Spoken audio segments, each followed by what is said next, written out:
From Relay, this is Upgrade, episode 598 for January 12th, 2026. Today's show is brought to you by Sentry, Delete Me, 1Password, and ExpressVPN. My name is Mike Hurley, and I'm joined by Jason Snell. Hi, Jason. Hi, Mike Hurley. How are you? I'm good. We've got a big show today. Big show. Surprising. It keeps getting bigger. If we waited any longer to record, we would run out of space for all the things that are happening right now. One of those days where the document is locked and then there's news and I unlock the document and add more in. I texted you and your response was in all caps, but the document is locked. Yes, the document was locked. The document got unlocked. Doc. More stuff. It's just all happening. I have a Snell Talk question for you. It comes from Eric, who wants to know, as an old Macintosh user, I really enjoyed the 20 Macs for 2020 series and still revisit it from time to time. Does Jason ever want to return to a format like this? Depends. That was a pandemic project. Yep. So I don't want another pandemic to do a project. I did at one point over the last 5 years toy with the idea of doing 5 additional episodes and calling it the 25 Max for 2025, but I don't think I'm going to do that. I have a tangential project that I'm noodling with. I wouldn't even say I'm working on it yet. I am exploring an idea that I might do later this year if I like it. And I've had it on my to-do list for about 6 months, and I did put some more work in last week on it. And it would, if I do it, it probably will go in the 20 Max feed because it's kind of related, but it's not the same. Do I ever want to return to the format? What I would say is I'm not sure I ever need to do an NPR, a storytelling style, heavily edited, narrated with music podcast again. I'm not sure I did that. It was fun. I'm not sure I need to do that again. But we'll see if one of these ideas kind of catches fire and inspires me to do something, I will do something. And that feed is still open. Yeah. I mean, you dropped the Performer one, didn't you? For Performa Month, we did an episode with Stephen Hackett. So I'm leaving it open because I think it's entirely possible that other things will go in there eventually. And I'm glad people like it. I hear from people regularly who revisit it, which is amazing because I didn't. I did it in 2020 and then I was done. The last episode was like number 20 or number 1 was December 31st of 2020. It was like, get it out and then it's done. But I do think about it, and if I can come up with a good idea for something kind of like it, and that gets all the way through the tests in my own brain, and then potentially even if we did a test episode, like I want to see what that is. So maybe, I guess, is my answer. Is I don't know if it'll ever be. I don't have any current plans to do the old like 5 more Macs in that format with interviews interspersed and stuff. I don't think that's my plan, but I might do something. And I am cognizant of the fact that we're coming up to the 50th anniversary of Apple as a company, and that it's also this year we're coming up to the 30th anniversary of Steve Jobs coming back. Because they closed that deal to buy Next at the end of 96. So that's the 30th anniversary of that this year. So I'm aware of those two things. So we'll see. I'm not. The other part of this is I have not built up my personal brand to be about history and the past. Sure. I kind of like to be about the present, but I do have this. I was there in the past. Well, people do associate that with you partly because of that, right? That you were there.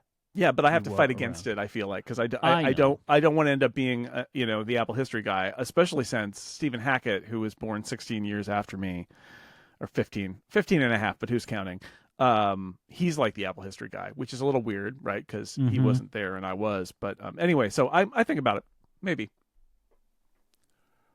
If you would like to send in a question, for us to answer on a future episode of the show to open an episode of Upgrade, please go to upgradefeedback.com and send in your Snell Talk question.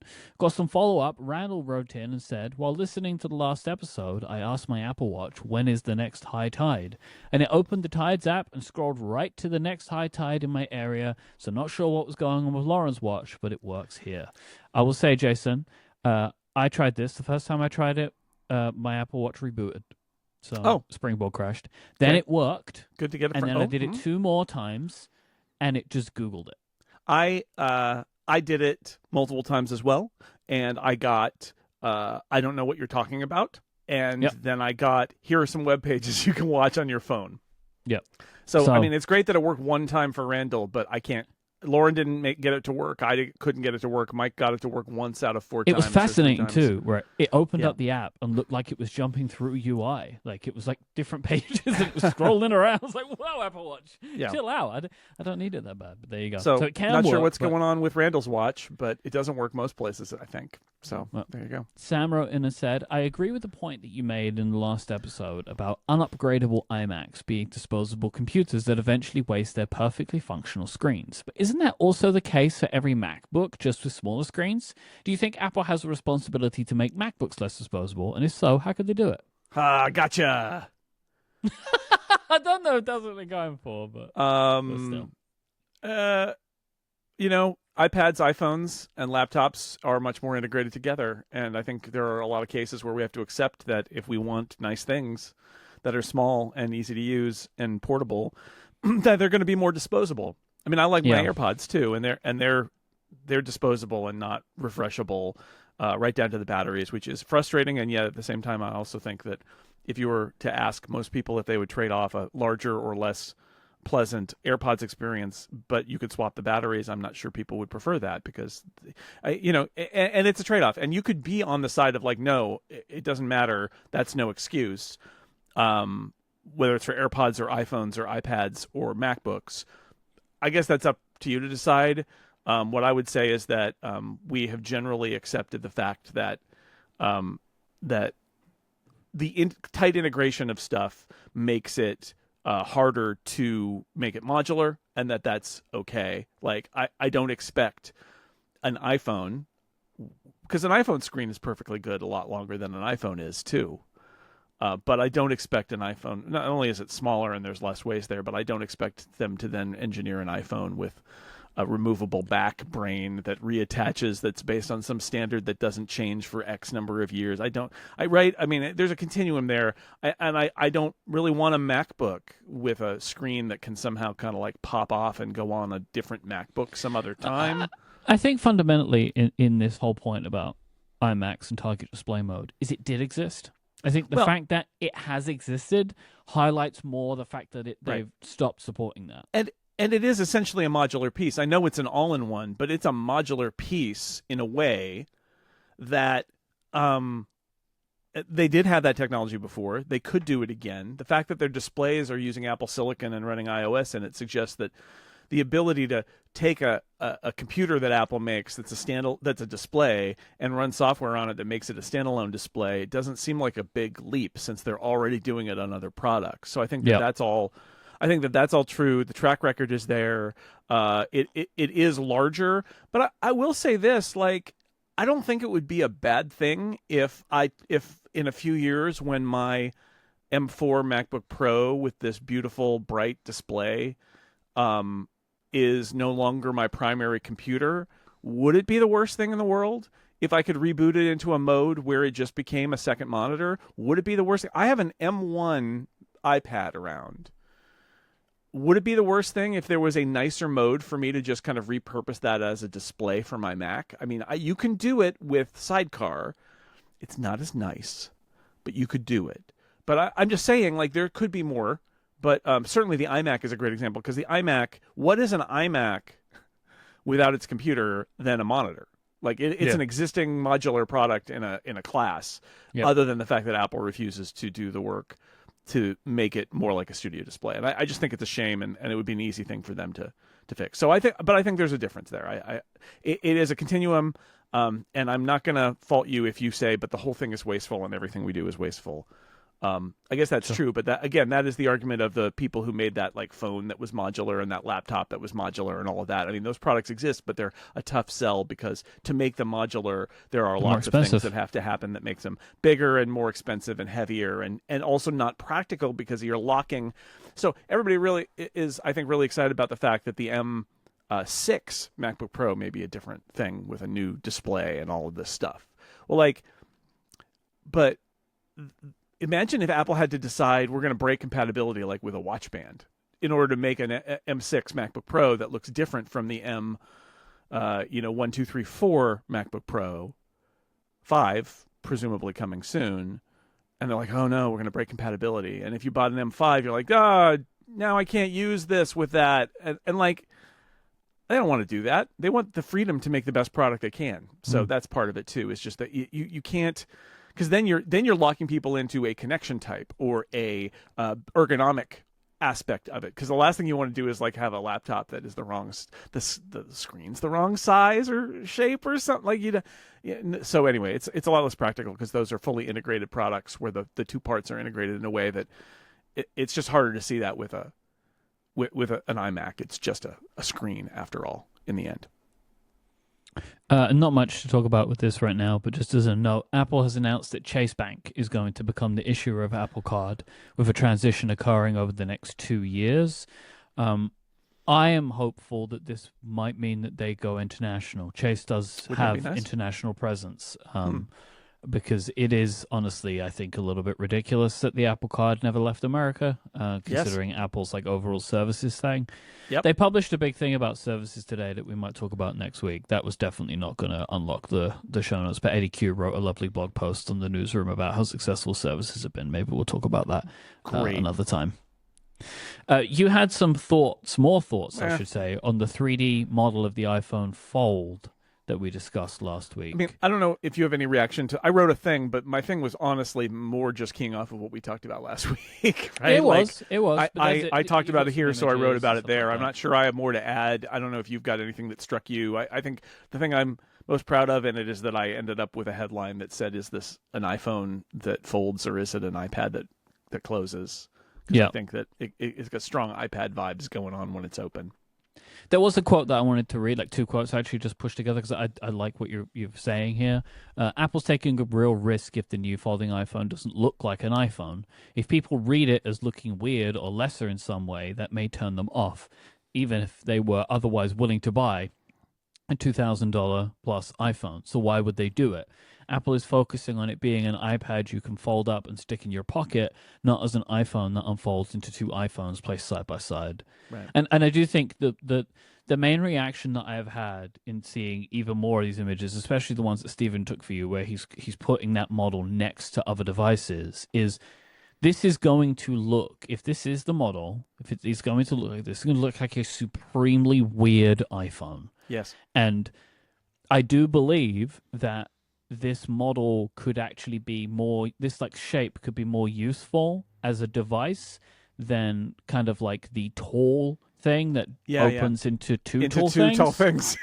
Especially because Apple does have, if they do it right, the software library where it makes sense. Where I feel like on Android, it does make more sense to have two phone-shaped things next to each other. But again, it's about it asks questions. Your piece is kind of framing it as like, oh well, they're clearly doing this because it's good to be an iPad. But the question that we don't know, and we're not going to know, is but will I be able to run iPad apps on it? I mean, like I hope the answer is yes to that, but we don't know. iOS apps, I'd say iOS apps are iPad apps. I have no doubt you're going to be able to run iPad apps on it when it's unfolded, because iPad apps, again, are iOS apps. There are going to be what's going to be a challenge is there's some apps still that are like, we have an iPad app separate from our iPhone app in the store, and they're going to have to deal with that because I think it's going to be bad for them. Or Apple's going to have to create some sort of bridge for it. But I'm not worried about that at all. I think that'll be there. I don't know what level of multitasking they're going to offer, but like it just struck me watching that the whole premise of this phone, if this is the shape of it, really is it's an iPad when you open it up. And so you've got to have all those iPad-y things. That's a huge advantage Apple has because the iPad has been successful in so many ways that Android tablets have not. And that the iPad app ecosystem, as grumpy as it makes Federico, is so much better than the Android tablet app ecosystem, where it really is just kind of like big phone apps that are weird, and they've never really nailed it. So that's all good. I don't know.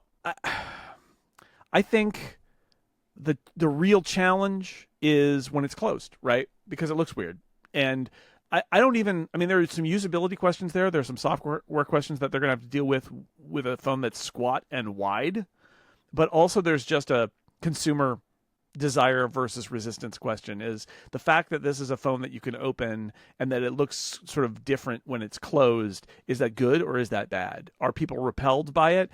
Because it doesn't look like a regular iPhone, but what I keep thinking of, other than the fact that this is about the iPad as much as it is about the iPhone, it's about their strength in the iPad. What I keep coming back to is Apple has so many other iPhones that I think their argument is, look, if you want something that enables all this amazing stuff in your pocket, we got it for you. But if you would rather have a traditionally shaped and sized phone, we also sell those, and you can buy one of those instead, and it's fine. And I actually like that approach because I think if you decide that having a more 4:3 interior screen is a better experience than having a square screen, then do it, right? Because the alternative is if you're so afraid that your phone when folded doesn't look like an iPhone, that you make it look like an iPhone, and then when you unfold it, it's not very useful. You've kind of failed as a product, right? So I kind of like the idea that they're like, nope, we're going to start with, apparently, again, this is all rumor based on this, we're going to start with 4:3 iPad, and we're going to work backward. And the resulting iPhone is going to be a little weird, but that's okay, because it works for this product. And I'm not sure it will succeed in the market because it looks odd, but I think it's the right thing to do for the product, if that makes any sense. Yep. At CES, Samsung Display showcased a new foldable OLED panel that had no visible crease. It's potentially... Huh?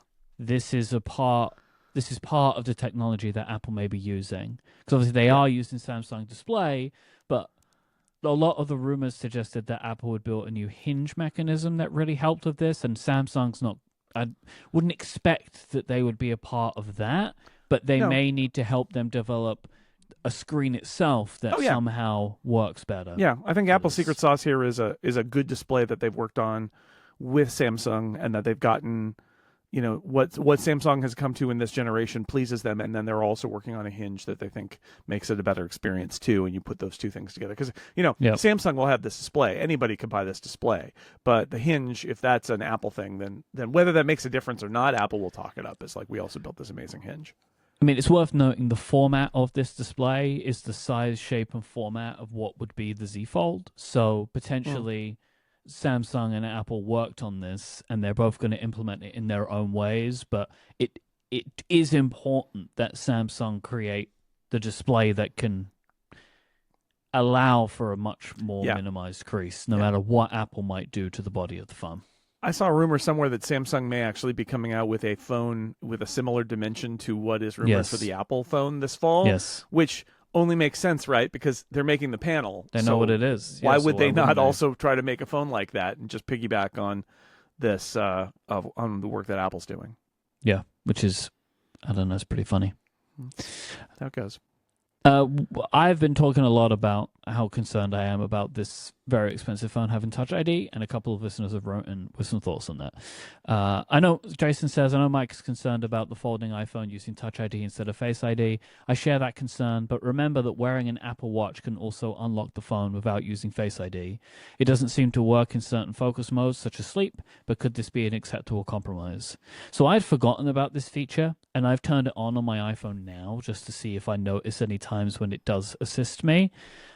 But I think all of this, including whether Touch ID works or whatever compromises they might come to, is going to come down how it feels to use. Because, like, I have gotten very used to the way that I unlock my phone not being with the power button at all, right? I tap my phone and I swipe up, or I lift my phone and I swipe up, and it's unlocked. I think needing to touch the power button to unlock my phone, if that's what you need to do, I think that's going to be very annoying very quickly for me. I don't think I'm going to be happy about that. But something Matthew wrote in with, I like the idea of this, even though I'm not sure it's going to be the case. Matthew says, I would be very surprised if they didn't include both, but Touch ID is for when the device is open. I don't have much experience with folding phones, but I get a feeling that a security-focused tech company that Apple is would like a measure in case it was left open on a table. So there would be Face ID on the front, so you could unlock, when you're looking at and using it as a phone. But when you've got it open, you'd use Touch ID because you have it in your hands. Now, this is not what the rumors are saying, but it's what I want to be true. Okay. I like this. Good this note. Is good. Good to note. This is good. I wanted to mention you should subscribe to Upgrade Plus because you get longer ad-free episodes each and every week. And this time, we're going to talk about Pluribus because I have some thoughts that I want to share with Jason about Pluribus because I finished it now. And I really want to talk to him about it. So if you go to getupgradeplus.com, you can sign up. You'll get longer ad-free episodes, and you'll be able to hear us talk about Pluribus. This episode is brought to you by Sentry. I love to find new apps. When I find a new app and I download it and I try it out for the first time, I want that experience to be smooth. That goes to the case of any app that I use, honestly. But especially with newer stuff, if I'm hitting bugs, if I'm hitting issues, maybe I'm not going to come back to it. So what you want as a developer is for your app to feel rock solid, for it to feel smooth, for it to work. And also, you don't want to spend tons of time trying to deal with the issues that will inevitably come up through development. Because applications break in all kinds of ways, from crashes to slowdowns, regressions, the stuff that you'll only really see once real users are using your application. We all know what this is like, that no matter how much testing you do until you have something in production, that's where the issues come up. Sentry catches all of it. That's Sentry, Sentry. You get traces, replays, errors, profiles, and the details around them like stack traces, commits, releases, and the developers who broke it all in one connected view. So you're not jumping between tools trying to figure out what happened. Sentry shows you how the request moved, what ran, what slowed down, and what the user saw. And Sia, Sentry's AI debugging agent, will take it from there. It uses all of that Sentry context to help tell you the root cause, suggest a fix, and can even open the pull request. It also reviews your pull requests for you and flags breaking changes with a fix ready. Try it free at sentry.io and tell them that we sent you. They have a free dev plan, and listeners of this show can use the code UPGRADE26 to get $100 in Sentry credit. That's sentry.io and the code UPGRADE26. Our thanks to Sentry for their support of this show and Relay. So we referenced some news that was breaking today. Apple and Google have put a bunch of combined statements out today. I think CNBC got it first, but I think Google has a blog post. I'm sure Apple has given this to more people. They have announced a multi-year partnership for Gemini to power Siri. It's not even Siri. It's the next generation of Apple Foundation models, right? Which is these are the models that are running on device and in the cloud. Yes, which is fascinating, right? Like I think that's a little broader statement than we might have anticipated. It includes, I mean, what they say is these models will help power future Apple Intelligence features, including a more personalized Siri coming this year. Yep. But it's future Apple Intelligence features powered by Google, based on Google's Gemini models, whatever that means. Yeah, because they'll probably develop it a little bit together. I have a few quotes that I would like to read. These came from various statements. So you mentioned, so this is a thing that Apple said. After careful evaluation, Apple determined that Google's AI technology provides the most capable foundation for Apple Foundation models and is excited about the innovative new experiences it will unlock for Apple users. I've just got to critique Apple spokesperson. You didn't need to say capable foundation. For foundation? Yeah, for foundation models. You didn't need... There are other words you could have used. You could have used many words. Yeah. Like a capable starting point, a capable... Yep. There are many things you could have said. Maybe use Gemini to help you suggest more words. Anyway, interesting. The statement confirms that a, quote, more personalized Siri is coming this year. So, I mean, I know that they've said this, but, like, it's nice to hear it again. Yeah. And then another quote, Apple Intelligence will continue to run on Apple devices and private cloud compute while maintaining Apple's industry-leading privacy standards. That part comes from Google, which I thought is kind of funny. Yeah, I mean, it's part of the whole stand. Well, the funny thing is, Google is, I think, working on some private cloud compute like concepts as well, they have their own chips too, right? The Tensor chips that they're using for AI. And the idea is that Apple led the way here a little bit. It's one of these weird places where Apple led the way in AI, which is let's create an AI server platform that behaves with the privacy of on device, but is more functional, has better performance. So so this is it. It's a multi-year.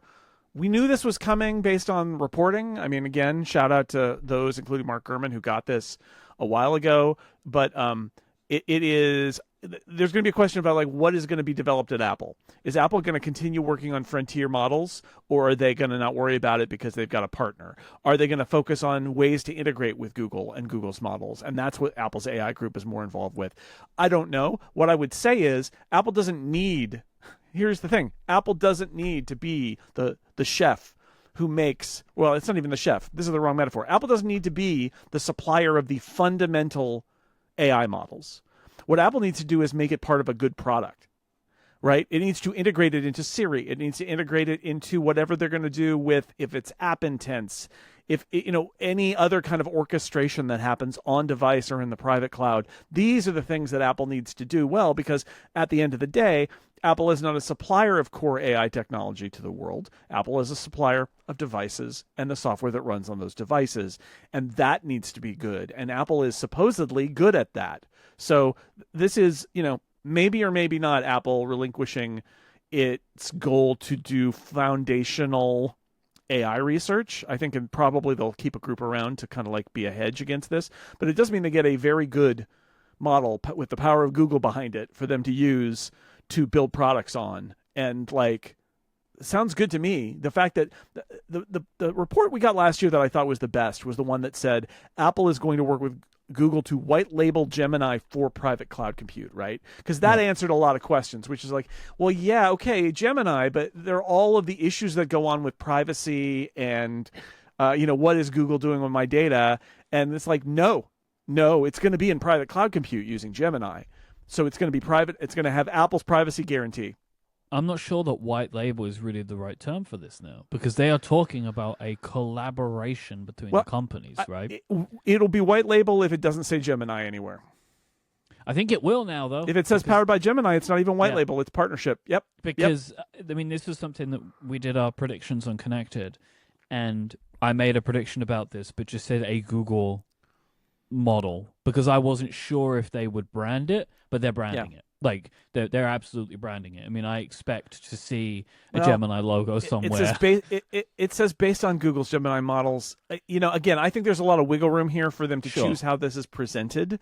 This is also a statement that was first broken by Jim Cramer at CNBC, Mad Money Man himself. Loves that guy. He's always on the Mad Money. Yeah, he's always so. I think so. He's the cartoon character of the finance industry. Anyway, I think that's telling, because I think that says that Apple wanted. This is not a technology announcement. This is a corporate partnership alliance announcement, and I would say it benefits Apple and Google both, right? Because everybody's talking about OpenAI, and everybody's talking about Anthropic Claude and all of that, Claude Code and all of that, and Google's like, hey, we're right here. We're standing right here. So this is an example where Google benefits from having Apple endorse their technology, and Apple benefits from having a technology that is considered very good from a very important source. And this reassures, I think, Google investors and Apple investors in a way. So it is kind of a business announcement more than anything else. And that's why I went to Jim Cramer. I guess they got it out before the earnings call. Maybe. I mean, why did they do it now? I'm not really sure why now. I don't know. We are entering earnings season. Maybe they wanted to get out ahead of it. It's also possible that they wanted to get out ahead of a report that was coming out that somebody was going to do more. I mean, there have been reports like this. I don't know. I mean, I'm sure there was some sort of impetus. Maybe it was as simple as we'll announce it at the beginning of next year. Yeah. And this is and this is it for that. I don't know. I feel like Google got a bit of a win with this joint statement, and I think there's clearly a reason why they put it on their blog. That they have got Apple. It's an endorsement. Yeah. Google's the best. I mean, Yeah. and look, there are lots of reports about what happened here, and part of it is financial, right? That's what Mark Gurman reported on, which I absolutely believe. But this is not good for the other AI companies, like from like a perspective, and maybe from a investment perspective. Like Apple is like Google's the best. I've said it for a while now. If you're OpenAI, the last thing you want is every smartphone on the planet to be powered by Gemini. Yeah. Yeah, I don't know why this isn't OpenAI. Like, this doesn't make sense to me, really. Like, they already did that the partnership for the knowledge stuff. Like, I have some ideas. I mean, OpenAI. First off, they have their fantasy that they're going to build their own hardware now with Johnny. Yeah, that's true. And then also, I think there are probably some architectural things, because the rumor was that they thought that some people internally at least thought that the Anthropic stuff was better. But that the business terms were better with Google. I mean, Apple has a long-standing, existing business relationship with Google, and so it's not surprising that they're working together.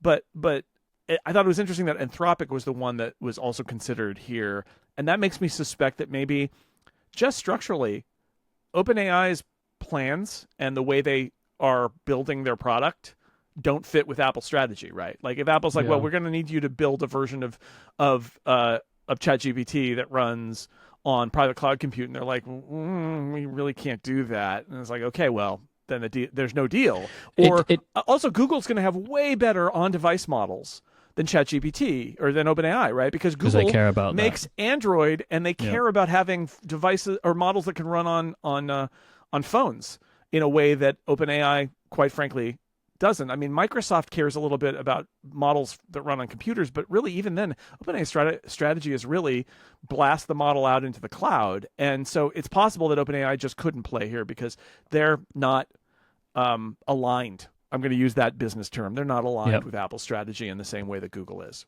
I do feel like, as well, from looking at them as a collaboration, and there is a sense to me of these two big companies trying to protect their position, for sure, and that they are working together to make sure that they are protecting their duopoly, which is, as I say it out loud now, like there's no way, like, this is gonna happen. There's no way this doesn't make their lives harder.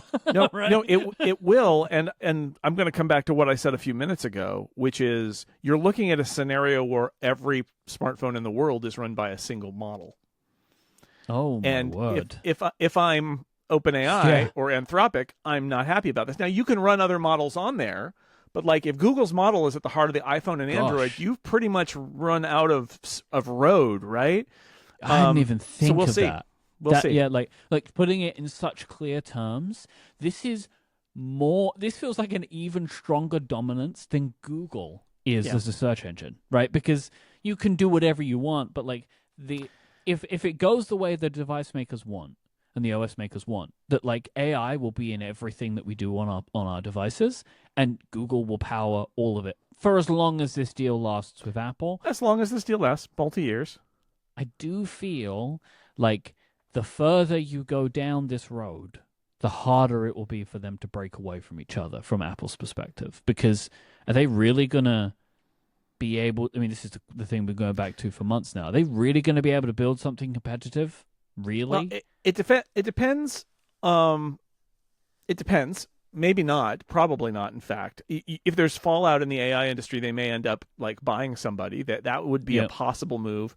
They're talking in our Discord, the members Discord, about how even like right now, Anthropic appears to be differentiating themselves and pushing toward, Claude Code and things like that. We may see a scenario where the truth is that what OpenAI wants to do, like I just said, is not what Apple and Google want to do. And that what Anthropic wants to do is not really what Apple and Google want to do, and that they will all kind of go to their neutral corners and say, well, we're playing a different game. AI isn't one thing. It's a bunch of different things, and we're all playing different games. And there'll be some interoperability, and that's fine, but it's not quite the same. And that may be the case, but also it would be really easy for the European Commission, for example, to say, actually, we're going to make it that there has to be competition for foundational AI models, and Anthropic or OpenAI need to be given the opportunity to plug in as the driver of Apple Intelligence instead of Google.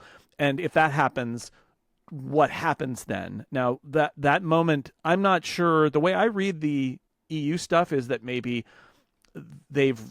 they're not as zealous as they used to be about this stuff and that they're backing off. But I do think it's an open line, like you said, to make their lives harder. That if the idea is they're a unified block with this, just like they are with search stuff, then it's going to cause problems. Because tell me it's not, I mean, I know it's a duopoly. You said duopoly. Tell me Gemini's not a monopoly on smartphones after this.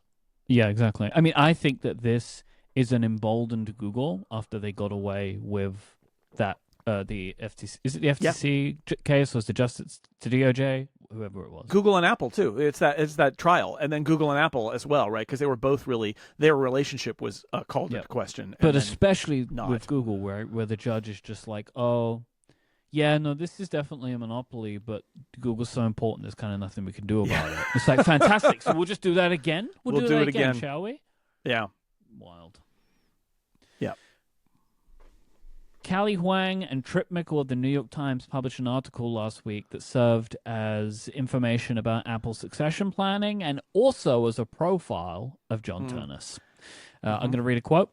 Apple last year began accelerating its planning for Mr. Cook's succession, according to 3 people close to the company who spoke on the condition of anonymity about Apple's confidential deliberations. Mr. Cook has told senior leaders that he is tired and would like to reduce his workload, the people said. Should he step down, Mr. Cook is likely to become the chairman of Apple's board, according to 3 people close to the company. Yeah. Makes sense. That's what we've all been kind of guessing, although it's nice to get more direct reporting that the chairmanship is part of the plan.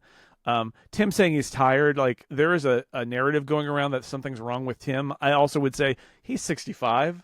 He's a workaholic. He probably is a little bit tired, and I would not put it past him that just framing it as, you know what, I don't need to do all this work anymore. I can back off and it's good corporate governance, and also just framing it in a human thing of like, I don't need to do all of this. I'm going to dial it back, become the chairman, bring in somebody new, get them up to speed.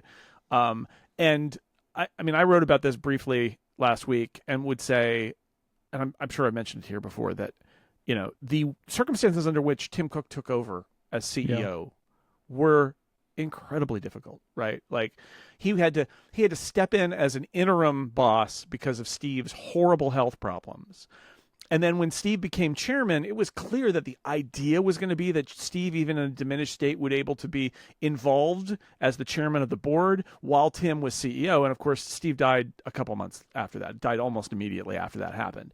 So every time I think about this, I think Tim doesn't want to do that to his replacement, right? Tim wants to make, or to Apple, Tim wants to make this smooth. Tim wants to have a plan, because that is a Tim Cook thing, I think, to have a plan and be ordered and have it all set up.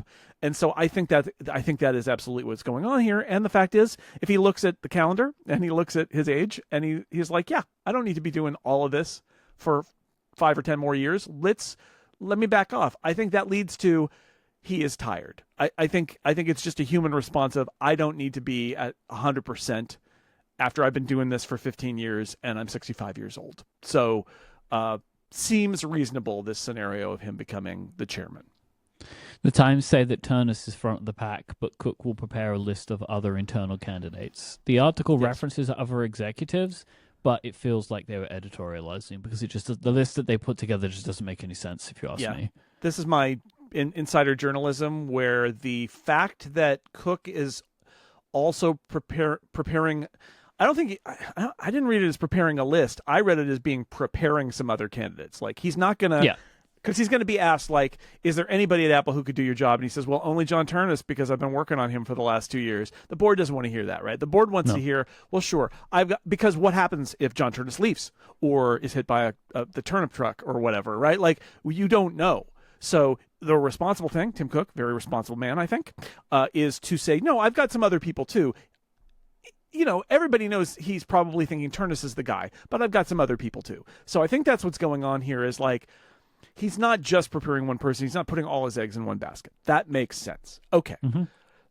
And then absolutely the case is it makes that statement and says he's preparing other people, and it says that 2 people, because they were quoting 4 people, and then suddenly it's 2 people who say that he's preparing other candidates, which I thought was interesting. It means that not all of these reporter sources are agreeing about this. The next sentence is it could include Eddie Q, and Craig Federighi and Greg Joswiak and Deirdre O'Brien. There's no attribution for that statement. It could include. There's no the people said, right? And we make fun of the people said, but like the lack of it here suggests that it's just spitballing. That the New York Times, they kind of, in fact, just a journalism insider thing, I bet that this originally read, there are also some other candidates. And the editor at the New York Times said, who? And they're like, we don't know. We don't have anybody on that. And they're like, well, give some 4 examples. They're like, okay, for example, these. But if you read it and you think that those 4 other people are also being prepared by Tim Cook because the New York Times was told so by 2 insiders, you got tricked, because that's not actually what happens here. It's not attributed at all. And I have to think that if they had 2 people on the record saying that Eddie Q is a serious CEO candidate, they would have said so.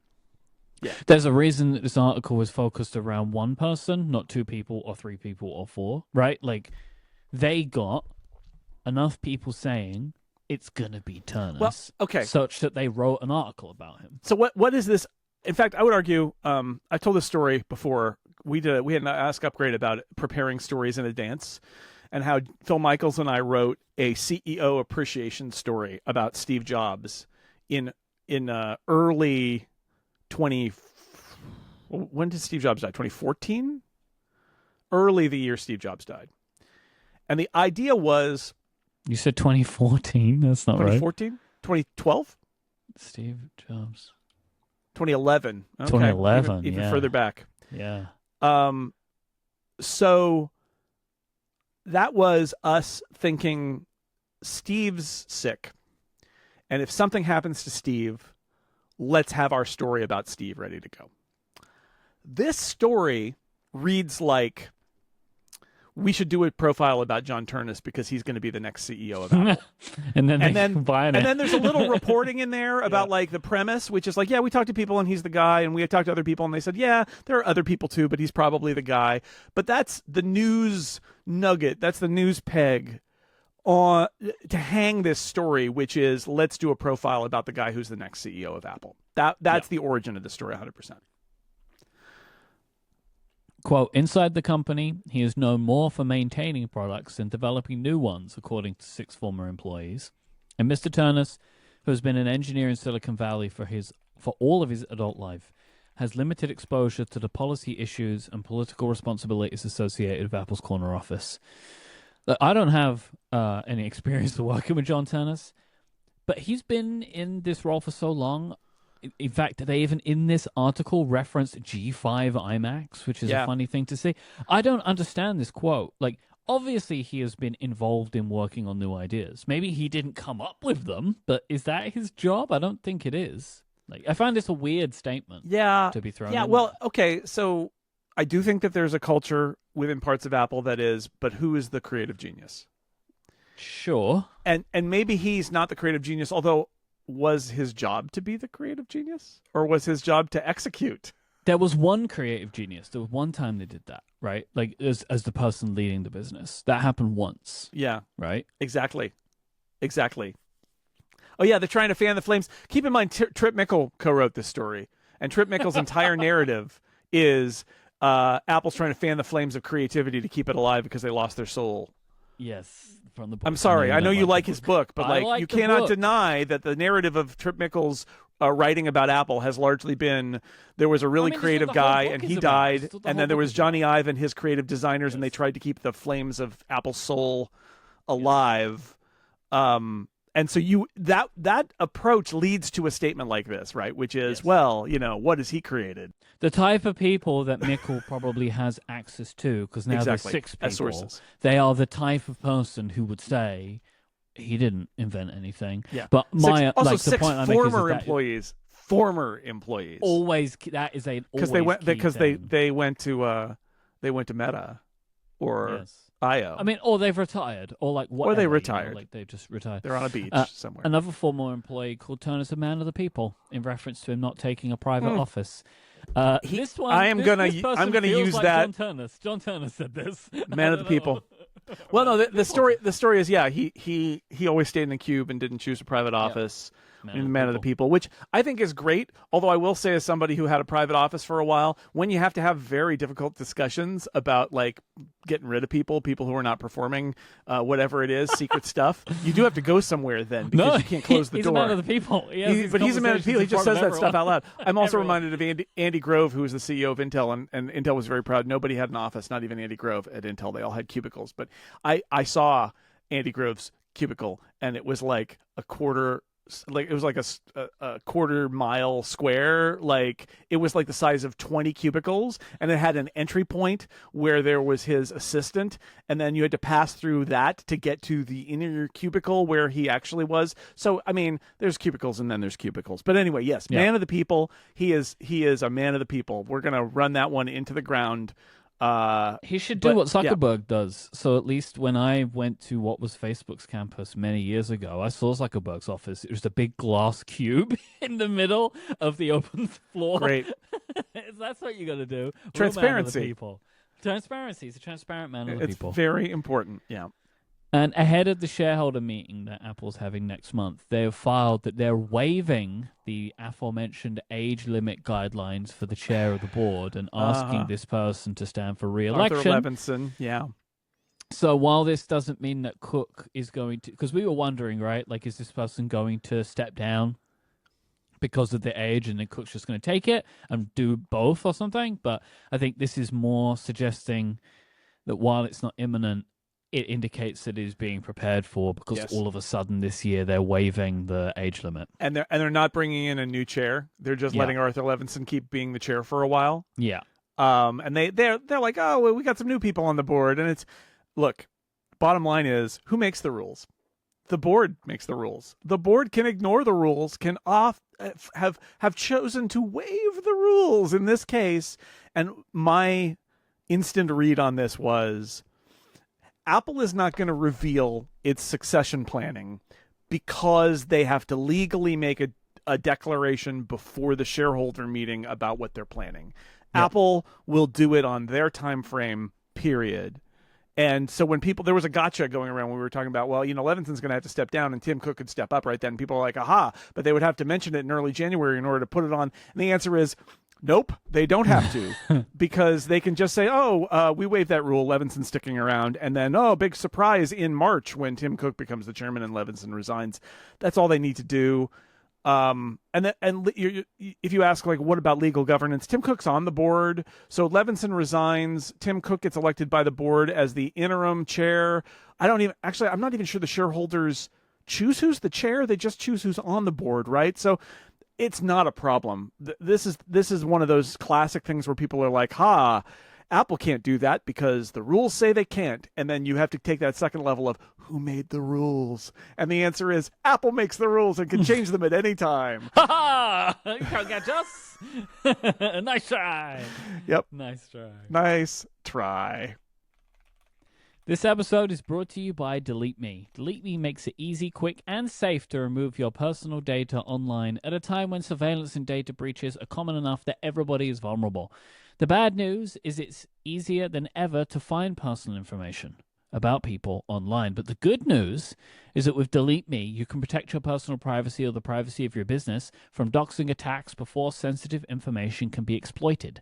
And the New York Times Wirecutter has named Delete Me their top pick for data removal services. And I can say it's easy to understand why, because they make it so easy. When you sign up, you give them the information you don't want to be online. So maybe it's for, if you're doing it for yourself, it's more personal information than public information. So like I didn't want my business email address to be removed from data warehouses, brokers, whatever they are, but I wanted my personal information removed so I can give just what I want to delete me. They're going to go out there, they're going to do all these searches, they're going to find all these companies that I would never be able to find, fill in all the requests, fill in all the forms, and manage it. And then I get a report from them periodically where they tell me, like, hey, this is where all these are in the process, this is everything we've removed, this is everything we've got upcoming. And I have that added peace of mind that my information is being kept away from all the places that it can be. Take control of your data and keep your private life private by signing up for Delete Me, now at a special discount for listeners of this show. Get 20% off your Delete Me plan when you go to joindeleteme.com/upgrade20 and use the promo code upgrade20 at checkout. The only way to get 20% off is to go to joindeleteme.com/upgrade20 and enter the code upgrade20 at checkout. One last time, joindeleteme.com/upgrade20 with the code upgrade20. Our thanks to Delete Me for their support of this show and Relay. During the Upgradies, we referenced that Liz Lopato at The Verge writes bangers. Non-stop bangers from Liz and Lopato. We're back with another banger. Yep. So Lopato has written an article asking why Apple and Google have not kicked X and Grok out of their app stores. So, for quick context, in the past week, X's AI model, Grok, has allowed for users, any user on the website, and now just paid users, I believe, to undress women and children, essentially creating non-consensual, illegal, and immoral sexualized imagery. This is one of the most heinous things that I have seen a social platform get involved in. Like, this is despicable. And like, I've got to ask. I'm already going. I'm really fired up about this one. I wanted to say the way this has tended to work is in part people post pictures and then immediately reply to them with asking Grok to make the women in it wearing bikinis or lingerie or be naked or whatever. And then I believe also you can have it where any kind of innocent picture posted to X, it can then be replied by a reply guy asking Grok to do the deed. Yep. And I gotta ask at this point, if you're still using this platform, what are you doing? Like, what are you doing? Like, I've got to assume at this point, if you are a willing user of X, it's because you want to do this or see this. Like, I go there after I read my sports list on Blue Sky, and I scroll through the list of sports writers who are not yet on X, and then I close it. I mean, that's basically what I do. I can't because those sports writers aren't there. It's hard. I mean, I am, again, I use it. It's very frustrating because a lot of sources are not there. I mean, I would say to you, I'll say to anyone, just let those writers go. You know what I mean? You just got to let them go. You just got to let them go. It's tough. That's where the algorithm is. It's actually hard. I wish they would all go to Blue Sky, but they're not. Anyway, this is it's not very frustrating. Some people just don't care, but you're right. I think there are people who know, and the people who know care, and then there are some people who just don't care. But yeah, it's garbage. It's awful. It's an awful place to be. You can see it in every time I look at my little sports writer list. Everything around it is terrible. So, but the point of this conversation is not that. The point of this conversation is, why are these apps still on the App Store? Yeah, X built this AI tool because Elon is a great person at looking at his company that does a thing and saying, no, we don't actually do that thing. We do this totally unrelated thing. So in this case, it's AI and it's Grok. And it's like no restraints and no trust and safety protocols, and it does all sorts of gross stuff. But yes, the question you would logically say is, isn't this against the rules of the App Store? I would like to read you some of those rules. So we're going to focus on Apple, right? This imagery, is clearly against the review guidelines. Yes. Point 1.1. Apps should not include content that is offensive, insensitive, upsetting, intended to disgust, in exceptionally poor taste, or just plain creepy. Now, I'm going to pause you there to say, you might be saying, well, wait, yeah, but this is a social media, so like surely that the app developer is not responsible for what happens in their social media stream. And the answer is actually yes, it does. Apple has threatened social media didn't True Social happen this way? Basically, they've said to various social media, if you don't have and cannot demonstrate to us a moderation and trust and safety team that makes sure that this stuff is being actively tracked down and banned and muted and whatever needs to happen, we will kick you out of the store. There's a track record there. This is actually 2018. They removed Tumblr for the same stuff. Yeah, so that's the idea here is that you might be saying, oh, it's social media, it's not them posting it, is not a defense. Yep. 1.1.4. Overtly sexual or pornographic material defined as explicit descriptions or displays of sexual organs or activities intended to stimulate erotic rather than aesthetic or emotional feelings. This includes hookup apps and other apps that may include pornography or be used to facilitate prostitution, human trafficking, or exploitation. 1.1.2, apps with user-generated content or services that end up being used primarily for pornographic content, chat roulette-style experiences, objectification of real people, for example, hot or not voting, making physical threats or bullying, do not belong on the App Store and may be removed without notice. If your app includes user-generated content from a web-based service, it may display incidental mature NSFW content, provided that that content is hidden by default and only displayed when the user turns it on via your website. And it is also worth noting that X has a 16+ rating in the App Store when it clearly should have 18+ if it's going to have any of this. Yeah. I can't believe when I read these rules, it's so obvious and it's in the news. What are we doing? Why is it still here? Now, if you're saying, well, yeah, those are the rules and all, but like Apple, it's not like Apple has come out and said that in circumstances like this, apps would be banned. And you'd be wrong, because this is the point of Elizabeth Lopato's excellent story in The Verge, because as she writes, less than 5 years ago, I sat through the interminable Epic versus Apple antitrust trial. Real heads will remember that Apple's lawyers heavily implied that a naked banana man called Mr. Peely was somehow inappropriate for court. This came after a week where Apple argued that an indie storefront that users could install via Epic was a problem because it hosted porny games, calling the games on itch.io offensive and sexualized. And Lopato, I'm just going to read the whole thing. Lopato goes on to say, it's genuinely unbelievable to me that I wasted hours of my actual life on a court case where Apple explained it needed total control of its App Store to protect its users. Total control of the App Store was Apple's main argument against antitrust enforcement. The company insisted that its monopolistic control of what users could install on their phones was essential to create a walled garden where it could protect children from unsafe content. And that's the end of Elizabeth Lopato. And I'll just say, this is really going to the core of it, right? Which is, Apple is a careful gardener, protector of users when it serves its need to have total control, but otherwise it doesn't seem to care. And that inconsistency is the absolute worst part of this. And again, I am open to the argument that for social media apps, Apple should, because I think what's going on with Grok is disgusting, but like that there should be a little more careful approach to taking their number 1, number 5 app and kicking it out of the App Store. And I'm sure there are conversations, well, I'm not sure. I hope there are conversations going on behind the scenes about this. But the fact is, if you point at Apple and Epic and that trial, you get it. You see how Apple uses their ability to do this and police this as an excuse for all of the things they do to take total control of their platform. But they only ever bring it up when they're being threatened. Otherwise, they seem to not care. Mr. Peely, by the way, is just a banana with arms and legs. And so, like, that's too much when they want to try and keep Fortnite out of the App Store to protect their 30%, right?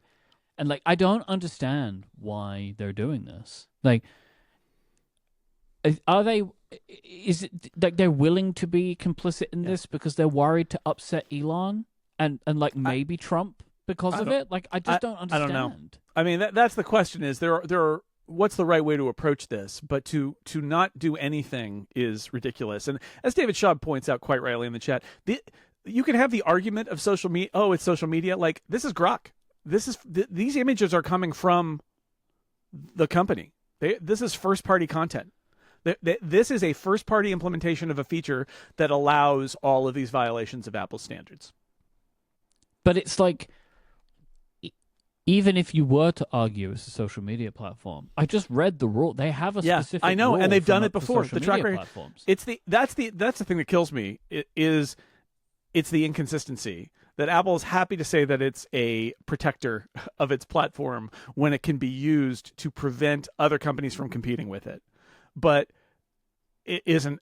I mean, this has always been my frustration with the App Store. Is Apple talks a good game about we're protecting users from fraud, we're protecting users from dangerous apps that are going to do bad things to kids, et cetera, et cetera, et cetera. And then after they do that, it's only a matter of weeks before somebody points to a raft of apps in the store that are scams, that violate all of these standards, and that, you know, if you're going to talk the talk, you got to walk the walk. That's the thing, is if Apple wants to make the argument, which I have issues with it, but if they want to make the argument that the App Store is a highly patrolled, controlled environment where anybody that steps over the line is told to put it back, go across the line, or get out, and they patrol it that way, we can at least say, okay, what they said at the trial was true.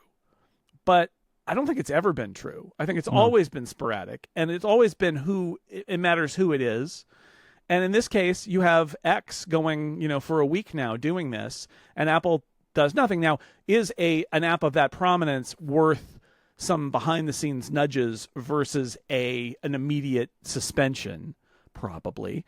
My guess is that is going on, and that probably my guess is they've had those conversations. Apple has not been satisfied. X has probably been unresponsive or unhelpful, or is stringing them along, and we're left. But this is the game, right? You're left with a bad actor who is stringing you along and making you look terrible because you seem to not care about it, even if you think you care, because you're afraid to make the big step, which is to say, actually, you're out. Apple have lots of spokespeople. They do can make a statement. They can say, we're trying to work with X to resolve this issue. They Otherwise, could. we'll need to remove them, but they're not doing it. They're choosing not to do it. When instead, a couple of weeks ago, we get this whole part of the Apple in Japan thing about the impact to kids' online safety, where they want to create the App Store to be a safe place for kids, right? And that they want to make sure that, bad Europe allowed pornography onto the apps, onto their alternative app marketplaces. But then one of the most popular social media apps not only has imagery like this, but it is non-consensual imagery of children. Yeah. What are we doing? And not of children. I mean, it's not any better that there are women. I saw a lot of people, a lot of examples of this that were women in Middle Eastern countries wearing modesty garments, being unclothed. Right. Like I would say, I have avoided the imagery. I just have not. I went and looked at it. All you have to do is look at Grok's replies. Yeah. No, I get it, but I don't. Use it, so. Yeah, it's bad. It's real bad. It's really bad. It's looking like X will get banned in the UK. So, or have some other kind of legal issue. Hey, I got a sweet solution. You can just use a web browser if you want to use this thing. What if there's banned?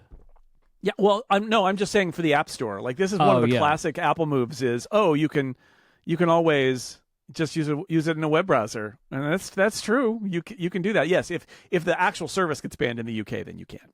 Yeah, because the way it would work. That's what UK stands for. You can't. You can't. The way it would work here is that the regulator would actually have the ISPs block it if they decide to block it. And it is really interesting to me that all of the major political parties in Britain agree with this, which I find really interesting. Like, I just find that really interesting. I'm pleased that they do, but it's not necessarily something that you can always rely on. And some Democratic U.S. senators have written to Apple and Google to ask them why. What are you doing? Yeah. Like, just tell us. Why don't you tell us why? Yeah, I just think that this is disgraceful. In all directions, honestly. Yeah. This is I think bottom line is when something like this happens and a major platform unveils a new feature that is used in this way, the truth is it's not just a story that Apple reads in the newspaper or whatever, right? Like, this is a story that Apple has to be on top of, because when something happens to a major app on their platform, if they're going strategically, if you're going to make those arguments in court, if one of the bulwarks of your argument that you need complete control over your platform is that you're doing it to protect your users, every time you do something like this and you fail to protect your users, you're just creating more examples for you to lose in court in the future. Yep. So you got to be on that. I mean, I don't know why there isn't a directive from Tim and from Phil Schiller, I guess, that anything like this is an immediate red flag and they have to make a decision instead of what this apparently is, which is, can somebody get Elon on the phone? He's not available. I think that all Where of is that he? exists, Jason, and the decision, whoever made it, decided we're not going to do anything. We're not going to do anything about it. it. We're going to hope maybe the government step in. And this we is don't what have I'm to saying, get our though. hands dirty. Yeah. Even if they made that decision, if I'm in charge of Apple's government relations and negotiation, I'm furious at this because this undermines my argument. It's like, you want me to argue in court and in other legal proceedings that we're protecting users, and if you don't shut this down, that argument is completely bogus. So, like, which is it going to be? Is it going to go along? Are you going along to get along, or do you want to be seen as the protectors of the users? Pick one, I guess. It's just so annoying.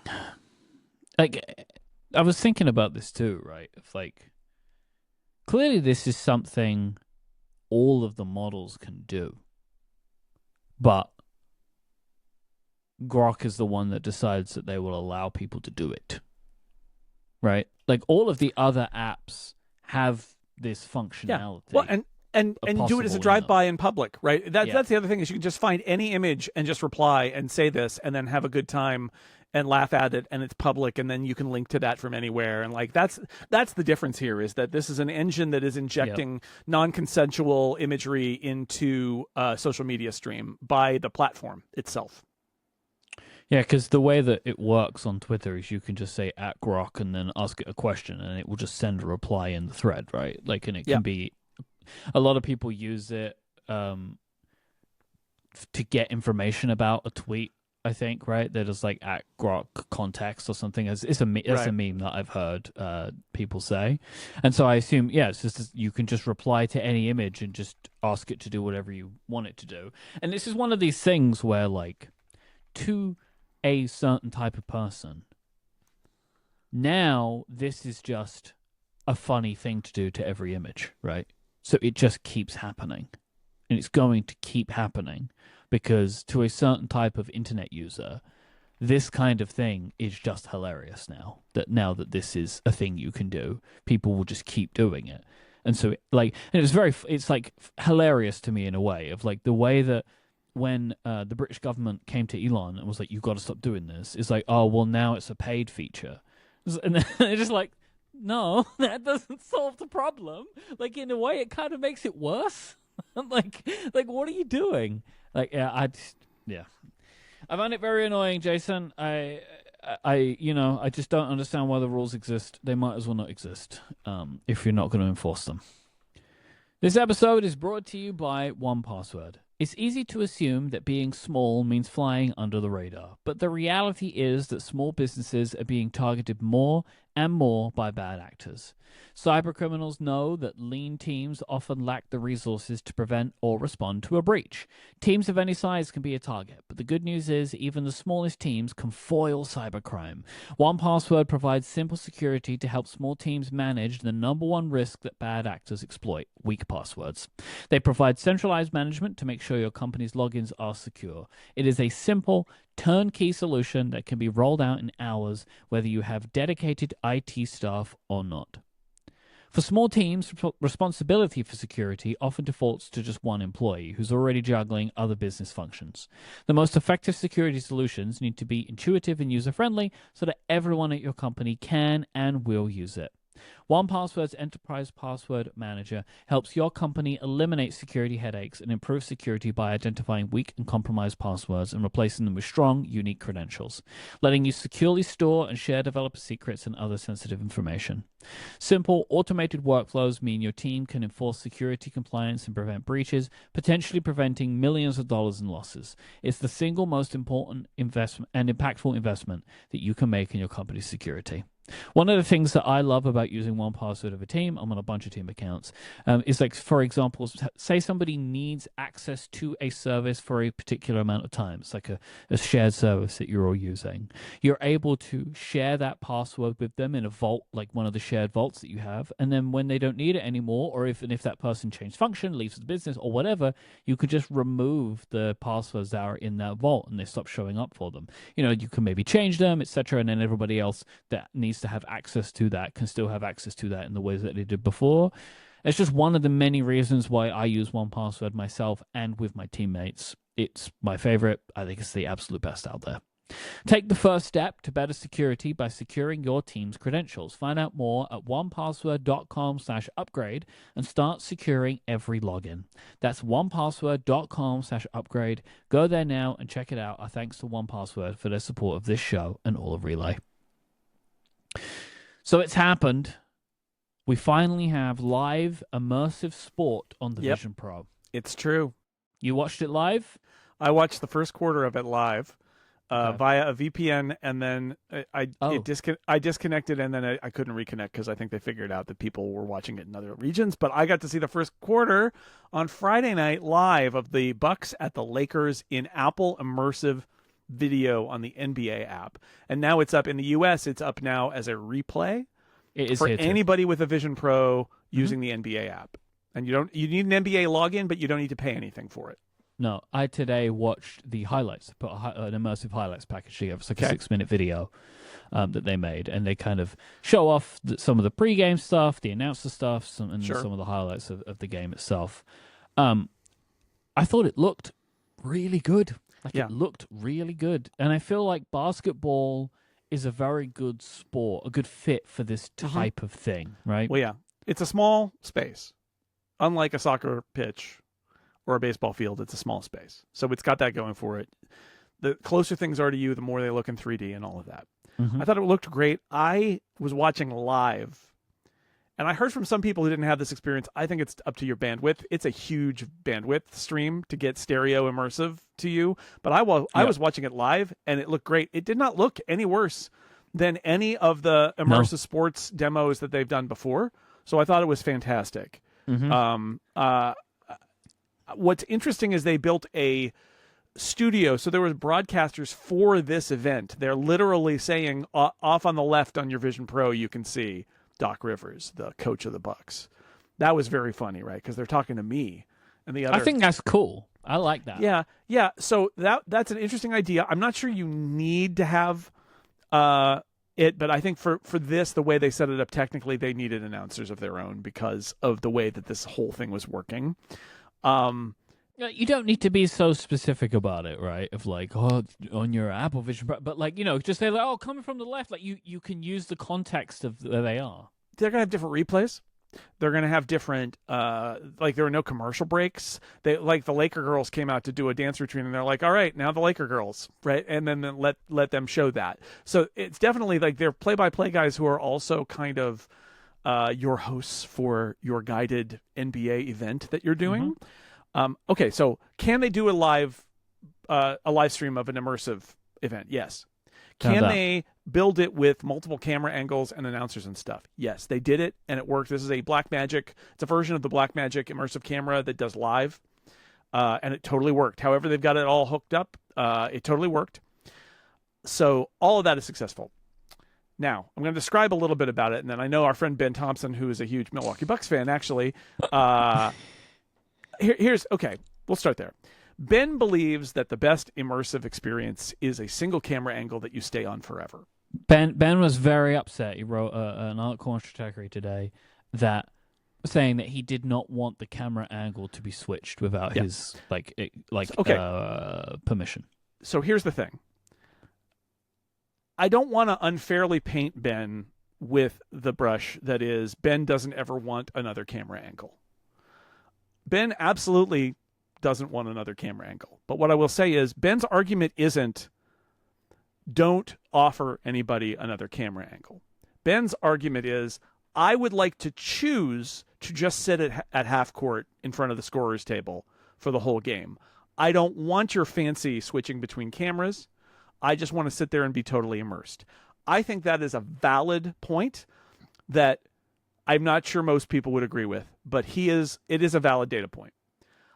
What they did, to say what they did during the broadcast is, for some possessions, they left you at half court in front of the scorer's table. And so you would look left and you'd see them going toward that basket, and then the ball would come back right. LeBron James would streak in front of you, and then you'd be over here, and then they would play that direction.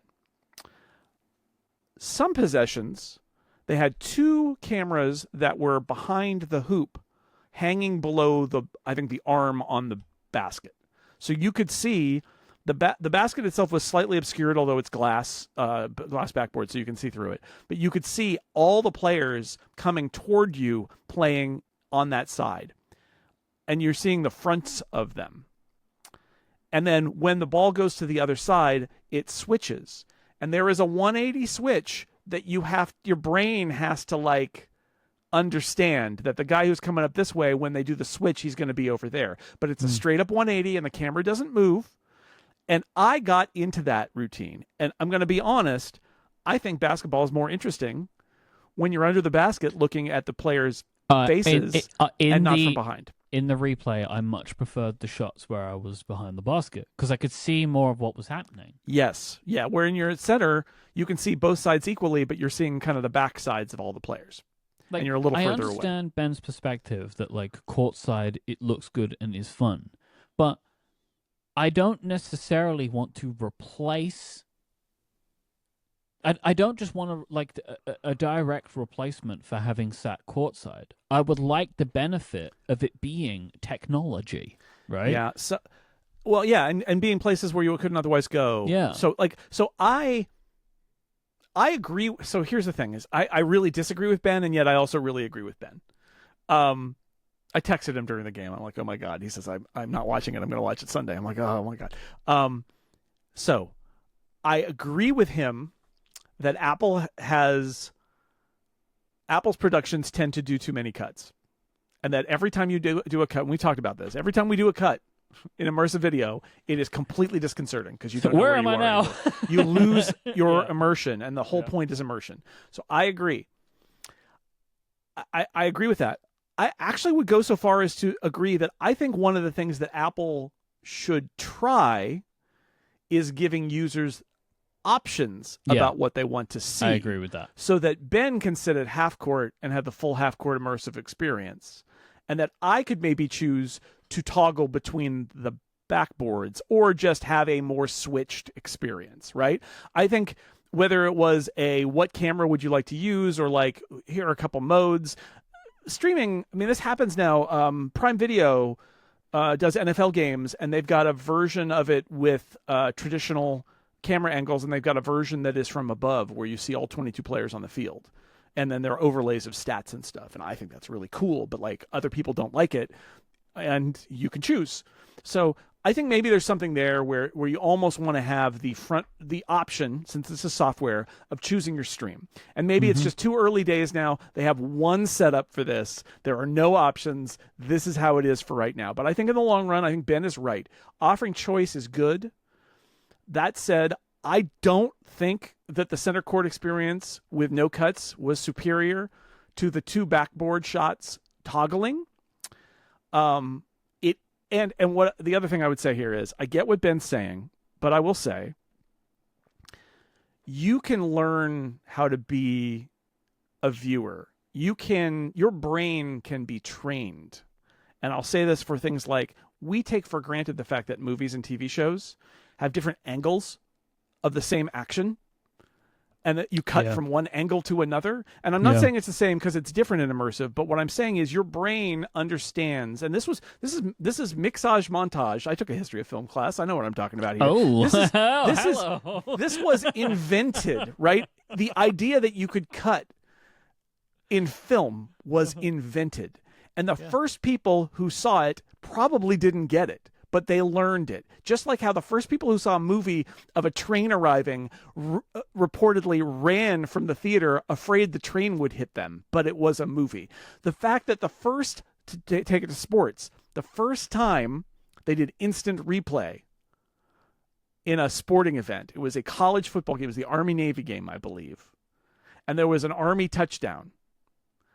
And then they showed an instant replay of the Army touchdown. And the announcer said, "Ladies and gentlemen, this is a replay. Army has not scored again." And they had to explain it. Because no. And when the first time they did a reverse angle replay, I remember watching this in football where everything is from one side of the field, but suddenly they put a camera on the other side of the field so you could see it differently. This was innovative. Now it's just normal, but this was innovative. They had a logo that went up every time they went to that one that said reverse angle, and the announcer would say, "Now this is from the opposite angle. If you're confused that everything is going the other direction, that is why," right? So what I would say is, it took me 2 cuts or maybe 4 cuts for my brain to process that when the guy is dribbling up away from me on the right side of the court, headed for the other end, and then it switches, that guy is now on the other side because now I'm on the other side. And it took me no time, and then it was fine. And I totally got it. So I think you can overstate the case. I wouldn't want multiple cuts, a lot of cuts, but literally a cut every time the possession changes to really the other end of the court. Predictable cuts, yeah. It's perfectly reasonable. Now they had some other cameras. They had a camera that they put out on the court for the Laker girls. They had a camera. Hilariously, they had a camera. Well, they had a camera up in the upper deck where the announcers were. And they had a camera out in the concourse, and that's the one that made me really laugh because when I first connected to the live stream, it was just a guy mopping up a spill on the floor. For a while, and people are walking by with their popcorn and whatever, and that guy mopped up the spill. He saw a friend, he said hey, and then he walked off, and I was like, "Hey dude, did you know that you were just immersively captured?" Yeah, so anyway, I agree with Ben's point, but only in the sense that I think there should be some choice here. I wouldn't choose what Ben chooses, but again, maybe that's the point, is that there needs to be more choice there, because I think that the right way to do basketball is the two backs instead of the half court. But if Ben wants to do the half court, let's try. And also, if you make those options available, over time you'll learn if anybody cares about one versus the other. And that's a good data point. If it turns out that Ben is the only one who wants to sit at half court, well, sorry to Ben then. Maybe you don't do that. But again, if you've got that shot, why not offer it? Why not offer a different stream with that in the long run? If not now. I have one other point that I wanted to make here, which is the part that I think that this fell down was audio. I think as I heard when I was down at Apple at their immersive video conference thing that they did, a big part of our brain's processing of audio is spatial audio. Apple has invested a lot in spatial audio. This really didn't do that. Like, there were some attempts at it, but a lot of times I felt like I was not really listening to a soundscape. And obviously when you change angles, you should change sound, and I think a lot of TV broadcasts are not designed to do that, right? The sound is consistent even as the angles change, and I feel like that's a place where they need to improve. Is if I'm at center court, I want spatial audio where Doc Rivers yelling is to my left, where a dunk on the right is to my right, and if I turn my head, it all pans and it's spatial audio. And I didn't really get that sense. I'm open to the idea that it was sort of like that, or it was like that for some shots. It's possible. It's hard for me to process exactly what went on there, but that felt to me like the biggest failure here was ironically not the immersive video. It was the sound, and the sound of the arena too. Like they. I'm not sure if I need announcers at all, but if I I would love that to be an option, to turn off the announcers and just have the arena audio. But I think the audio could have been more spatial and better, and it would have improved the immersive experience a little bit. I feel like maybe it's like, let's not go too hard before we know we can do this. It's like that is an additional complex thing, which is also, again, probably still a lot of data all over again. And the visuals is the most important part. But I agree, to really make it as good as it can be, I want, if you're watching the game and you're looking left and someone falls over on the right, you would want to turn and see it, right? And it would really add to the immersiveness of it all.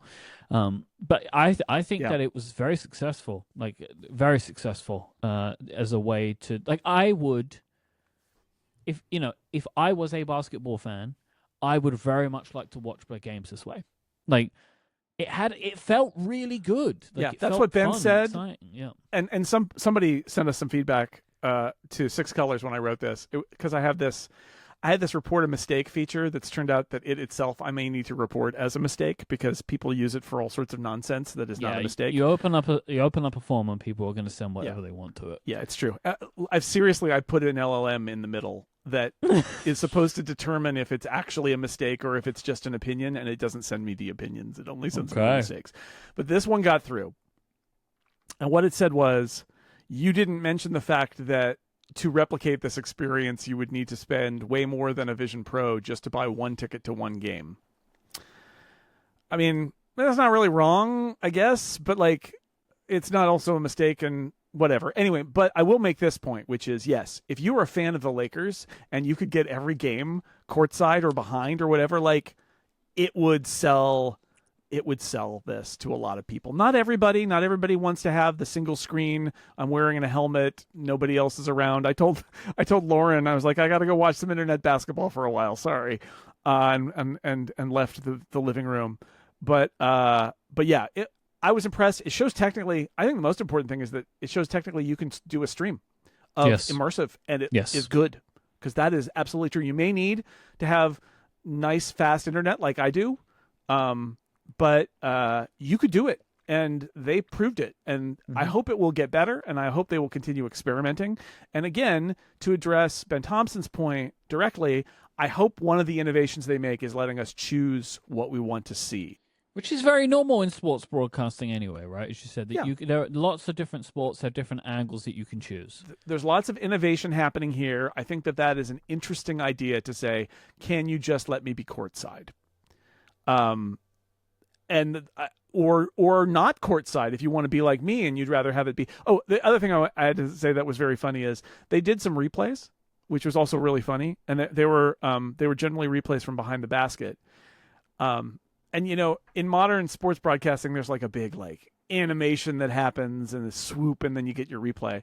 So we were literally looking one direction behind the basket, and then a giant graphic comes up that says NBA Lakers instant replay. And then it cuts to the same angle and shows you a replay. And then it puts up back to live action, and then it cuts to basically the same angle again. And I thought, oh yeah, that's a problem. I see why you might want to do a little wipe or something there, because when you're cutting from one angle to the same angle, it's a jump cut, which is strange. They're working on it. But they did do some instant replays, which I thought was interesting, where they would go back during a break and say, here's this alley-oop that, you know, to LeBron that he dunked, and, you know, that's cool. So they're working on it, but like, it works. It's impressive. I don't know how it will work for other sports. I think basketball is probably the optimal sport for this. Maybe hockey might be interesting. I'm not a hockey fan, even less than I am a basketball fan, but maybe something like that. I think the risk is the size of the playing field. Like, then again, I go to baseball games and I just sit in the upper deck and I watch the baseball game, and it's nice. And to Ben's point, maybe offering a really good position for you to enjoy the whole baseball game from, where you're right behind home plate, maybe that would be enough. And maybe having an immersive instant replay from a different angle, but keeping it otherwise right there at your seat would work. I would love to see them try it. As a baseball fan, I would love to see them try it. And for football, I don't know. The good thing about NFL and college football, about American football, is that it's the plays are discrete, so you could potentially like move the camera between every play and have the play be looking down the line or something like that, or from above. I don't know. But basketball seems like the optimal case. This episode is brought to you by ExpressVPN. A few decades ago, it was easy to be a private person, and the thing that changed that is the internet. Think about everything you've browsed, searched for, watched, posted. The sad truth is that data can be crawled through, collected, and aggregated by third parties, so to keep your data private when you go online, turn to ExpressVPN. One of the easiest ways for data brokers to track you is through your device's unique IP address, which also reveals information about your location. With ExpressVPN, your IP address is hidden. That makes it much more difficult for data brokers to monitor, track, and monetize your private online activity. But there are loads of reasons to choose ExpressVPN over other VPNs. First, it's now at its lowest price ever, Plans start at just $3.49 a month. That's just 12 cents a day. ExpressVPN encrypts 100% of your network traffic to keep your data safe from hackers when you're on public Wi-Fi. Plus, it works on all your devices, your phone, your laptop, your tablet, you name it. Just tap one button to turn it on and you're protected. It's that easy. I use ExpressVPN especially when I travel, because I'm connecting to networks that I have no control over at all, in hotels, in airports, that kind of thing. And I like that peace of mind. Like, I don't understand what's going on that network, and I don't need to worry about it because ExpressVPN will take care of me. But what I also love is I can change my location, whether I'm at home or whether I'm away and I want to be browsing from a different location. It's really easy to do this with ExpressVPN, and I can watch video and everything, and it works great. This is one of my absolute favorite uses of ExpressVPN. Secure your online data today by visiting expressvpn.com/upgrade. That's expressvpn.com/upgrade to find out how you can get up to 4 extra months. One last time, that is expressvpn.com/upgrade. Our thanks to ExpressVPN for their support of this show and Relay. Let's finish out with some Ask Upgrade questions. Sam writes in and says, with the rumors that the folding iPhone will have that smaller, more squat display, do you think that depending on sales, Apple could release a larger Max folding iPhone, perhaps around 2030, that has the current height of a Pro Max and therefore an even larger screen on the inside? Depends on how the folding category does, although what we said today about the shape of it. I mean, I guess if this one kind of flops and everybody hates it and they're like, all right, we'll just give you what we want, or what you want, which is just a phone, a Pro Max that opens. But I mean, they could just make like the same aspect ratio bigger, right? They could just make it bigger. And so it's like 10 inches inside and you have this massive phone, but they could if it works. I mean, I guess it's like with a lot of this stuff, we thought initially like the Galaxy Note was a ridiculous phone and it was so big. And like, could not believe that anyone would want a phone that big. So the thing about now they're all that big. Exactly. Now they're all now bigger, much bigger. Yeah. I think today that phone would probably be considered a small phone if you released it now. I think it's about what users want, what the market wants, and I think it will adapt. I mean, if it I think I like foldable phones, but I think that it is still a question as to whether it makes sense for most users or even a large percentage of users to want a device that does that. Like, I'm not even sure that I want a device like that for my everyday phone, like my actual iPhone, that I'm using all day, every day. Like, I don't know if that's a form factor that I want. I've enjoyed these types of devices as things to play around with and as specific machines for specific tasks. But I don't know how I feel about the idea of this as my iPhone. I assume you probably feel even more so. I mean, you've been more in the past a smaller phone person. Yeah, I mean, my opinion kind of doesn't matter though. I mean, like in the end, I think this is an evolving category. I think Apple is trying a different take if the shape is different, and I think they're like, this is to counter that classic MKBHD. Let's try to play widescreen video on it. Oh, it's not any bigger because it's a square screen, which, I mean, my argument is always don't buy a folding phone because you think it's going to be a better video player, because of course it's not. Like, it's not. That's not what it's for. So Apple's trying a different take, and maybe it will work and maybe it won't. Ideally, they'll learn a lot about what the market wants and then they'll go from there. I'm not sure a folding phone is ever going to be a mainstream product, or at least not for a long time, because of all the complexity and cost that goes into it. Yes. But who's to say? And if they keep iterating, they may find other places that are nice for something like this. But more sci-fi kind of things. Phones that unroll or something where you slide it open and it's the same screen and it just gets wider or taller or something. Like, there are lots of other things that they could do, but you got to start somewhere. And I think this is they're just trying to take a spot here. I keep thinking that about how smart it is to lean into the iPadness of it. It's like, why do you want a folding phone? And the answer is so that you can use a bigger thing and then put it in your pocket. And so, like, if that bigger thing is an iPad, it's pretty good. And Apple has the whole our wonderful iPad ecosystem of all of our millions of iPad apps. So many reasons that Android doesn't have for them to lean into it. So we'll see. Joe says, a request for wild speculation. The small screen on the folding iPhone. Do you think it will show a small iPhone home screen, or do you think Apple will do something different with it? Maybe a special notification center, something like the Smart Stack on the Apple Watch. Is this an opportunity for Apple to think different? I think Apple may make some modifications to the always-on screen with widgets and stuff to have that be something that is, maybe it's a part of this, maybe it's a part of just the next OS release. But otherwise, no. I think that it will have a lock screen, and I think it will have a home screen, and I think it will run apps. And I don't think it's going to be a weird widget screen, and you have to open it to use it. I just don't think that's what they're going to do. Yeah, I would say please it's gotta be an iPhone. It's an iPhone. It's not an iPhone if that is the case. Exactly. Do things that are good for the device, right? Like, maybe you do have some kind of special thing on the always on, or even just on the lock screen itself. But when I unlock that phone, I want an iPhone there, even if it is a weird aspect ratio for an iPhone. I want an iPhone. I don't want anything else. Absolutely. Jim says, I've been wanting to buy a HomePod Mini for a long time, but never have found a real use case for it. I've got a cheap Bluetooth speaker in my bathroom that I use to listen to podcasts as I'm showering every morning. Hi, Jim, if you're in the shower right Jim. now. Hi, Jim. I hit upon a great use for one, and that is casting sound from our Samsung TV to a HomePod Mini. But when I looked at the audio options on our new TV, it says it can stream audio only to a specific Samsung speaker. Any thoughts on how I could do a workaround?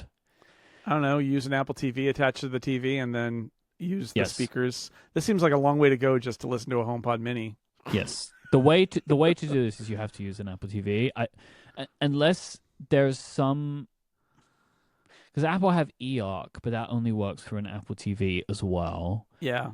And maybe there's a weird box that will attach to the audio output on the TV. That could AirPlay it. And then that box will be it would need to AirPlay it. Is the only way it would work. Jim, Apple TV is the answer. Yeah, get an Apple TV, really want to do this, which is fantastic, and then you can use your HomePod Mini that way, or just put the HomePod Mini in the bathroom.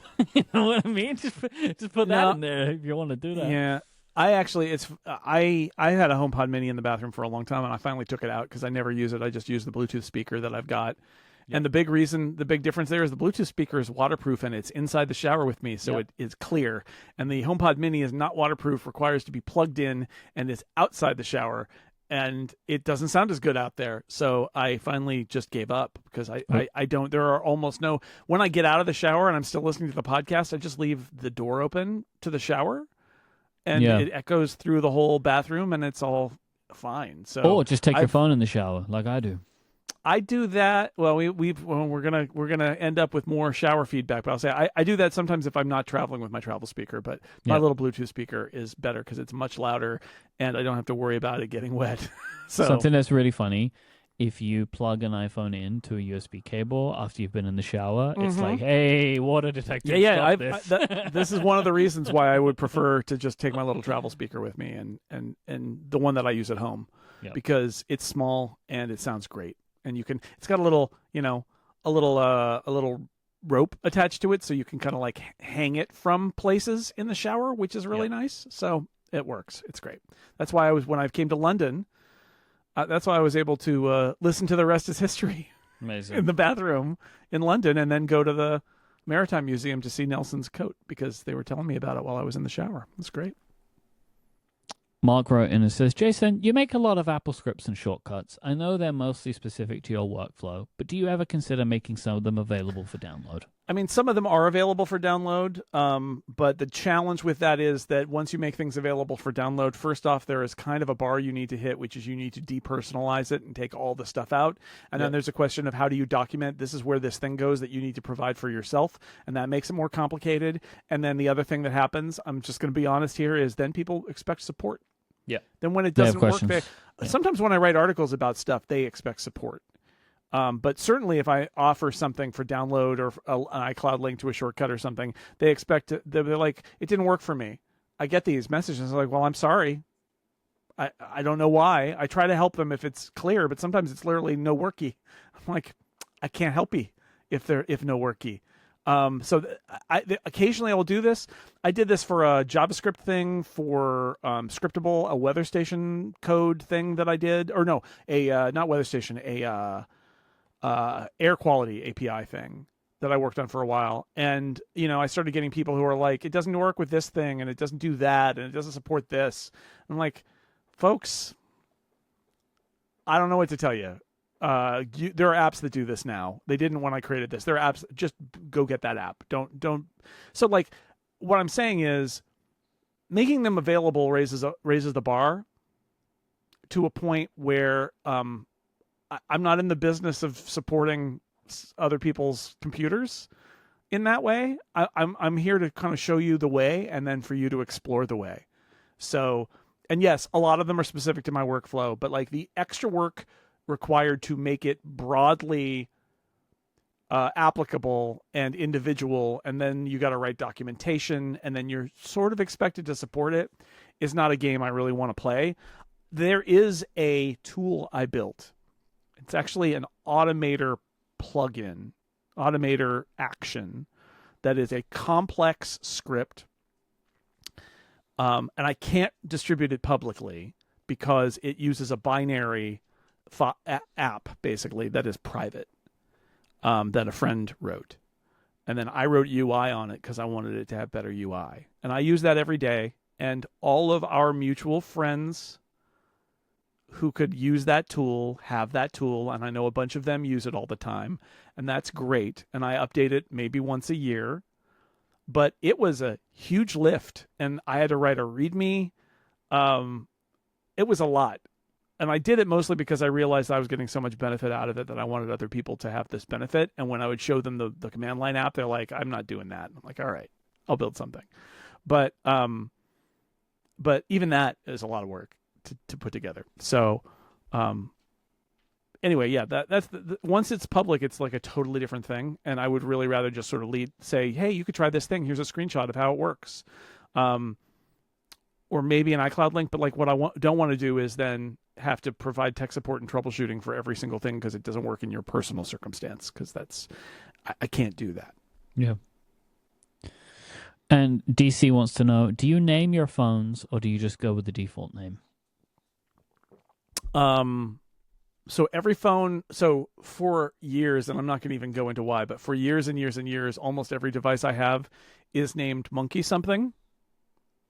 Yep. So I will personalize it. So like my computer is MonkeyBook Pro M4 Max. My iPhone is MonkeyBook 17 or no, Monkey Phone 17 Pro. And because I love that the M5 is from that old Star Trek episode where they had the ultimate computer, my iPad is called something like Multitronic Ultimate M5 something. But basically it's Monkey something. And so basically I've got a naming convention that's almost identical, and all the changes essentially is the model number. I've tried to do this and I always get lost and give up, and so I just go with the default name. But I have a complaint. If you do an iCloud backup, it keeps the old phone number. Like, if your phone was called iPhone 16 Pro and you do an iCloud backup, your 17 Pro will be called 16 Pro until you change it. Did you know that, Jason? You probably didn't know that because you named them. But I think that Apple should change that. Like, I don't need my iPhone 17 Pro to be called 16 Pro. Every time I transfer, it keeps the old name. You have to change the number, right? And then I have to change the number. Yeah. Well, that happens even if your phone is the default name, which is, mine is Mike's iPhone. And then you end up with Mike's iPhone and then like 5 in parentheses or whatever, which is no good. Yeah, no. They should increment it. That would be a nice little feature to be intelligent. To say, like, if it's a generic Mike's iPhone and you are a 17 Pro, it should say Mike's iPhone 17 Pro. And then when you update it the next time to an 18 Pro and you see that it's just called Mike's iPhone 17 Pro, Apple should update that to 18 Pro. If it recognizes that you're literally just naming it after the model and the model changes, change the name. I agree. If you would like to send in a question for us to answer on the show, or you have any feedback or follow-up, please go to upgradefeedback.com. Thank you to our members who support us of Upgrade Plus. This week, we're going to talk about Pluribus. Go to getupgradeplus.com. Thank you so much for signing up if you do. You can find us on YouTube by searching for the Upgrade Podcast. You will see that once again, Jason and I are wearing matching T-shirts in different colors today, as we often do on Mondays. Yes, we do. You can find information on our website about our sponsors, ExpressVPN, 1Password, Delete Me, and Sentry. Of course, they're in the show notes too. I tried to style that out, Jason. I said half of a sentence that I didn't want to say and then attempted to fit it into where I needed it to go. Great. Thank you so much for listening. We'll be back next week. Until then, say goodbye, Jason Snell. Goodbye, Mike Curley.